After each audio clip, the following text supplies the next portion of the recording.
अलवर जिले में प्याज की गिरती कीमत और किसानों की बढ़ती परेशानी को लेकर आज कांग्रेस ने मोर्चा खोल दिया। कांग्रेस के पूर्व केंद्रीय मंत्री और भवन जितेंद्र सिंह मुंडावर, विधायक ललित यादव और जिला कांग्रेस अध्यक्ष योगेश मिश्रा आज अलवर की प्याज मंडी पहुंचे। यहां उन्होंने किसानों से मुलाकात कर उनकी समस्याएं सुनी और राज्य व केंद्र सरकार पर किसानों की अनदेखी का आरोप लगाया। देखिए, बड़े दुर्भाग्य की बात है कि हिंदुस्तान की और राजस्थान की सरकार किसान की सुध लेने की बात नहीं कर रही।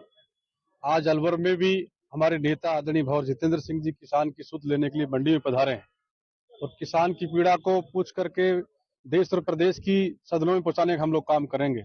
लेकिन जिस प्रकार का वातावरण बना हुआ किसान को लेकर के, जो आय दोगुनी करने की बात कही, एमएसपी की बात कही, किसान अपने आप को ठगा सा महसूस कर रहा है।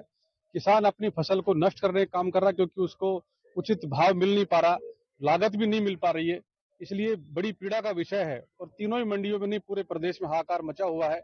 गांव में लोग चर्चा कर रहे हैं, ट्रॉली भर करके रास्ते में नाले में खाली करने का काम कर रहे हैं, क्योंकि जिसको बड़ी लानत पानत करके उस फसल को पैदा करने का काम किया और उसको नाले में बहाने का काम करे किसान, ये बड़ी दुर्भाग्य की बात है। इस बात को हम लोग उचित सदनों में रखने का काम करेंगे और अभी जो यहाँ पर बात हुई है, जैसा भी आंदोलन करना पड़ेगा हम आंदोलन करेंगे, लेकिन किसान को जो उचित मूल्य मिले इसकी लड़ाई लड़ने का हम लोग काम।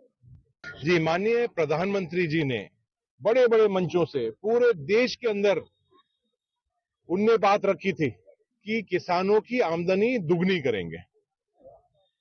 आज यहाँ ऐसी स्थिति हो गई है, दुगनी तो बहुत दूर की बात है, लेकिन जो आमदनी है वही खत्म हो गई है।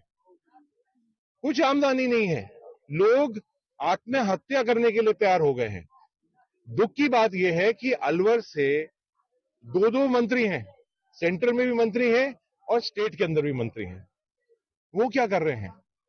अलवर की आज जो स्थिति है, खैरतल की जो स्थिति है या प्रदेश की जो स्थिति है, वो क्यों नहीं जाके प्रधानमंत्री जी के पास जा रहे हैं और इनकी जो रेट है, इनको सब्सिडी क्यों नहीं दिलवा पा रहे? वो तो यहाँ आ ही नहीं पा रहे हैं। पता नहीं कहां बड़ी बड़ी मीटिंगों के अंदर बड़ी बड़ी मीटिंग ले रहे हैं, लेकिन जो किसान है उसकी बात सुनने के लिए नहीं है, किसान के आंसू पहुंचने के लिए उनके पास टाइम नहीं है। ये बहुत ही दुर्भाग्य की बात है।